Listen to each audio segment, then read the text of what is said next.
Bonjour, hi! Bienvenue dans une autre capsule de Cloud en 5 minutes. Aujourd'hui, je vais utiliser les Cognitive Services et les Azure Functions pour créer une application qui trie automatiquement nos photos. Also, if you prefer, I have an English version of this video. Just click here in the top right corner.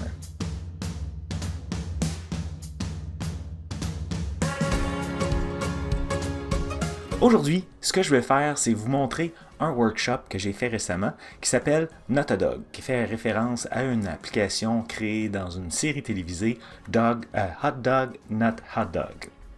Donc, le but, on va avoir un site web qui est déjà déployé dans Azure et on va utiliser les Azure Functions et les Cognitive Services pour effacer toutes les photos qui ne sont pas des chiens.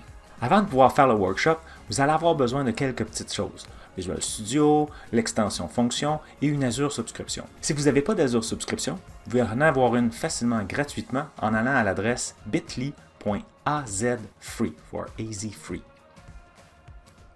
Parfait. Maintenant, débutons. Donc, je vais aller dans la partie 1, juste ici.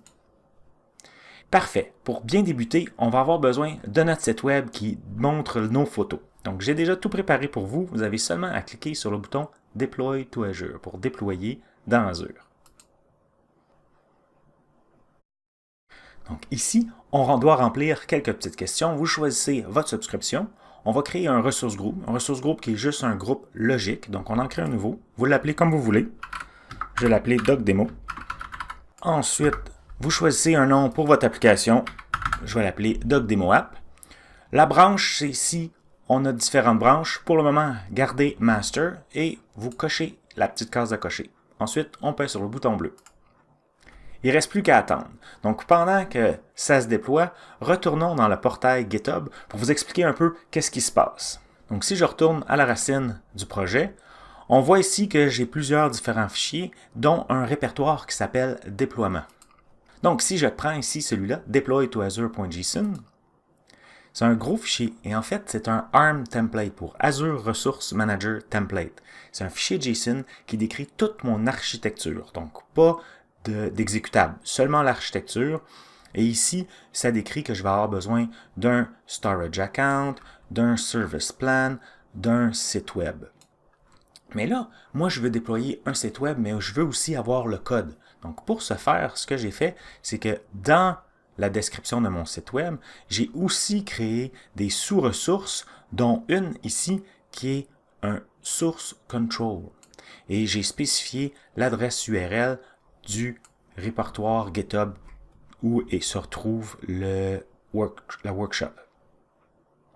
De cette façon-là, une fois que mon déploiement va être terminé, Azure va pouvoir prendre le Git repo puis en faire un sync. Les ARM templates sont des outils très puissants pour déployer dans Azure. Pour en savoir plus, je vous invite à aller voir d'autres vidéos que j'ai fait avec les ARM templates ou aller sur bit.ly/azarm.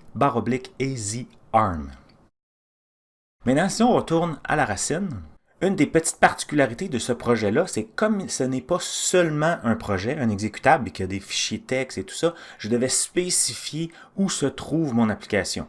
Donc, pour faire ça, pour faire un custom deployment, j'ai dû rajouter un fichier qui s'appelle .déploiement. Et si on clique dedans, dans le fond, ici, j'ai juste une spécification qui dit que le projet est dans le sous-répertoire Not a Dog et je précise le nom du projet. J'aurais pu avoir un fichier ou même pointer vers un plus gros exécutable qui utiliserait un engin de déploiement tel que Cake. Maintenant, retournons voir si notre déploiement est terminé. Oui, tout est maintenant déployé. C'est parfait. Je vais aller maintenant voir dans le ressource groupe, voir un peu ce qu'on a fait. Donc, on voit ici, on a notre site web, un service plan et un Azure Storage. Allons voir notre site web. Donc, je suis dans le site web. Il n'y a pas vraiment encore d'activité présentement. On voit ici, il n'y a rien. Donc, c'est un peu normal. Mais ici, dans le haut, à droite, j'ai le lien. Donc, on va aller voir notre site web. Voilà, notre site web est déployé. Ici, on va voir dans l'onglet Images. On voit que maintenant, j'ai mes images qui sont affichées. Mais il semblerait que quelqu'un n'a pas compris que ça doit être seulement des images de chiens puisque j'ai une image de chat. Là commence le workshop. On va créer, premièrement, un Cognitive Services. On retourne dans le portail Azure.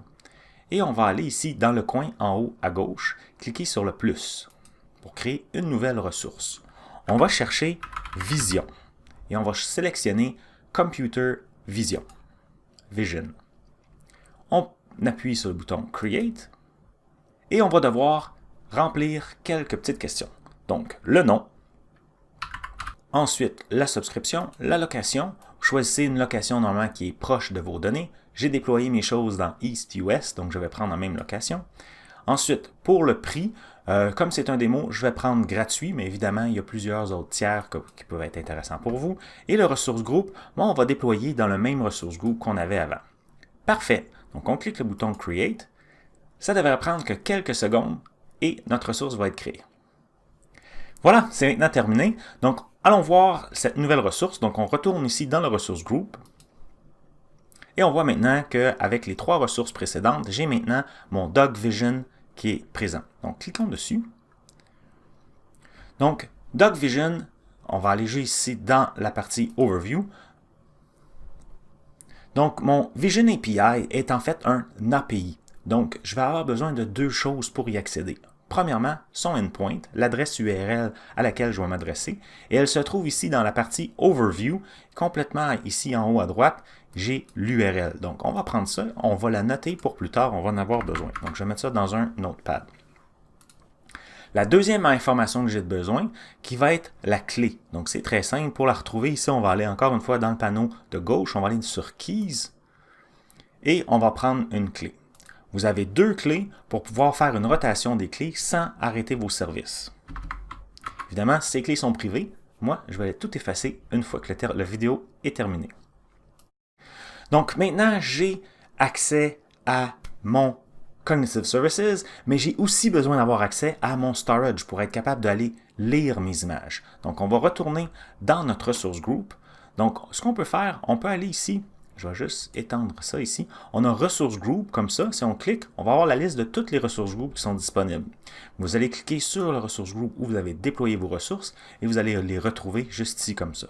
Donc, moi, ce que je veux faire, c'est aller chercher la connection string, les clés pour me connecter au storage. Donc, je vais aller sur Storage et je vais aller dans Access Keys. Celle qui m'intéresse, c'est la connection string. Donc, c'est la longue chaîne de caractères. On copie. Encore là, vous en avez 2 pour pouvoir faire une rotation. Je sauvegarde ça dans mon notepad. Bon, parfait. Maintenant, j'ai tout ce qu'il me faut. On peut maintenant commencer les fonctions. J'ai ici un petit répertoire et je vais ouvrir Visual Studio à l'intérieur. On va maximiser. Maintenant, vous devez avoir installé l'extension de Azure Functions dans Visual Studio Code. Donc, l'extension est accessible ici via l'icône Azure. Et si on clique, on va avoir ici les fonctions. Donc, avec 4 icônes. On va commencer par le premier qui est créer un nouveau projet. Donc, on choisit là où on le veut. Donc, j'ai déjà mon répertoire. Et pour le langage, on voit ici qu'il y a plusieurs langages disponibles. Dans le workshop, on utilise le C#. Ensuite, il va vous demander quelle sorte de fonction. Pour le moment, on va passer. Donc, skip for now. Après quelques secondes, le projet est déjà créé. Si on regarde ici les fichiers, on voit qu'on a quelques fichiers qui sont déjà créés. Parfait. Maintenant, on va rajouter une fonction. Donc, parfait. Maintenant, on va créer notre nouvelle fonction. Donc, on retourne dans l'extension et on va cette fois utiliser le deuxième icône qui est la petite éclair avec le plus. Il va nous demander quel genre de fonction on veut. Dans notre cas, ce qu'on veut, c'est qu'à chaque fois qu'il y a une nouvelle image qui est uploadée dans notre blob storage, que notre fonction soit déclenchée. Donc, on veut un blob trigger. Donc, c'est le premier ici. Ensuite, on doit donner un nom. Donc, pour que le code qui est contenu dans le GitHub fonctionne, on doit appeler notre fonction DogDetector. Si vous voulez un nom différent, vous allez juste avoir à ajuster le code. Parfait. Maintenant, notre namespace, donc c'est DogDemo. Même chose, si vous voulez le changer, il n'y a pas de problème. Ensuite, on doit placer la chaîne de caractères, la connection string pour notre blob storage dans une variable. Donc, on va garder celle par défaut qui s'appelle Azure WebJob Storage. Enfin, on doit spécifier le chemin d'accès pour nos images. Dans notre cas, c'est très court, c'est juste image au pluriel. Voilà, maintenant on a la fonction de base qui a été créée juste pour nous. Avant de pouvoir rajouter le code, on va rajouter quelques paquets dont on a besoin. Donc, on va ouvrir un terminal. Ici, vous faites terminal, new terminal. Et on va taper la commande ici, .NET add package new townsoft.json. Parce que, comme on travaille avec un API, on va manipuler des fichiers JSON. Ceci va télécharger le paquet d'Internet et l'ajouter en référence dans votre projet. On va aussi avoir besoin, évidemment, d'une référence. On va faire un peu de ménage ici. On va aussi avoir besoin de références sur les Cognitive Services Vision. Donc, même commande, .NET add package. Et un dernier, pour avoir un peu plus de facilité à manipuler le metadata. Maintenant, si on retourne dans le portail, j'ai tout le code qui est disponible. Donc, je vais prendre ce code et je vais le copier, je vais remplacer complètement le code de mon dogdetector.cs. Voilà. Donc, si je vais fermer le terminal, j'en ai plus besoin pour le moment et je vais fermer ça ici.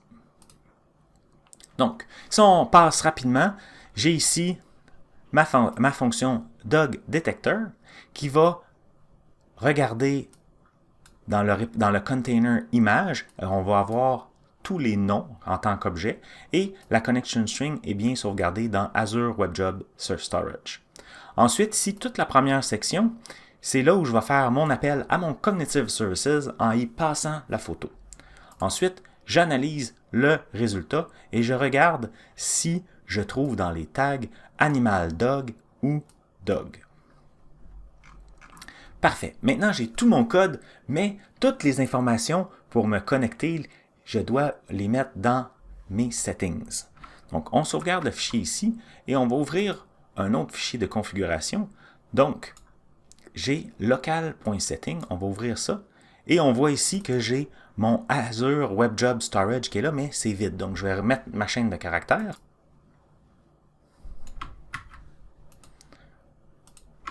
Voilà. Et je vais devoir en rajouter deux autres.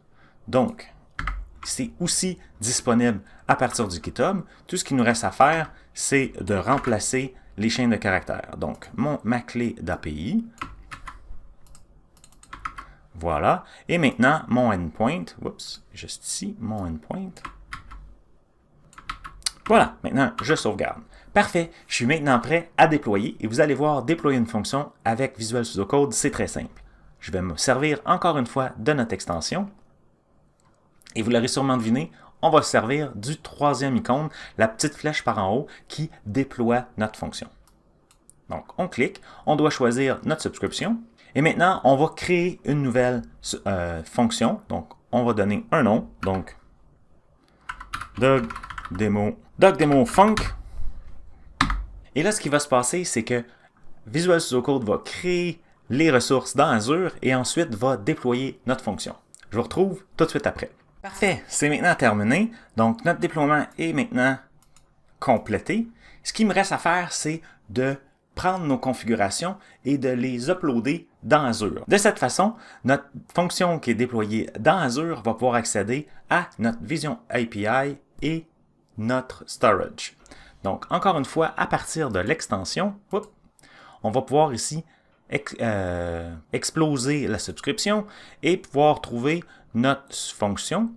Et on va encore une fois exploser ici. On va avoir Application Setting. Donc, ce qu'on va faire, c'est faire Upload Local Setting. Donc, notre fichier ici, local.setting.json, est maintenant disponible. On va overrider tout ce qui est déjà là.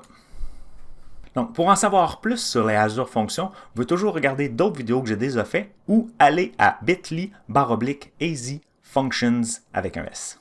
Tout est maintenant préparé. Tout ce qu'il nous reste à faire maintenant, c'est de tester si ça a bien fonctionné. Une des choses que j'aime faire quand je veux regarder ce qui se passe dans ma Azure Functions, c'est de regarder les logs. Donc, à partir, encore une fois, de l'extension, je peux ici, si je clique droit sur la fonction directement, faire un Start Streaming Logs. De cette façon-là, oui, je veux tout démarrer. En faisant ça, Visual Studio Code va se connecter à notre fonction dans Azure et télécharger au fur et à mesure les logs. C'est très utile lorsqu'on veut savoir ce qui se passe ou débugger. Donc, pendant que ça se connecte, retournons dans notre portail pour pouvoir uploader des images.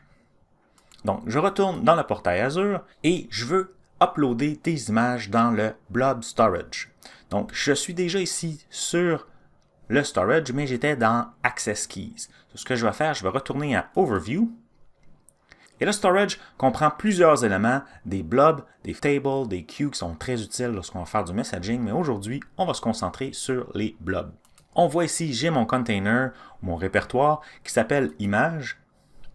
Et j'ai maintenant, il me reste seulement une image qui reste, puisque ma fonction a déjà commencé son ménage. Parfait. Ce qu'on veut faire, c'est uploader. Pour uploader, évidemment, il y a plusieurs façons de le faire. On peut le faire par du code, on peut le faire avec le Storage Explorer, qui est un outil gratuit multiplateforme. Pour aujourd'hui, j'ai pensé garder ça simple, on va faire ça directement du portail. Donc, on clique ici sur le bouton Upload. Ça va nous ouvrir un petit panneau du côté droit, l'ancienne gauche, et on va ici chercher une image. Donc, je devrais avoir ici un chat. Rajoutons le même chat qu'on avait avant, voir s'il passe toujours. Donc, on va en uploader quelques-unes comme ça. Donc, je rajoute un chat. Je vais rajouter un nouveau chien, tiens, un petit puppy. Puis, quelque chose qui n'est pas du tout un animal. Tiens, une image de Montréal. Voilà. J'upload tout ça. Et maintenant, je peux aller voir ici, dans mes images. Là, présentement, ils sont toutes là. Ça prend des fois un petit peu de temps avant que le trigger se réveille et processe le tout. On va aller voir notre log analytique pour voir qu'est-ce qui se passe.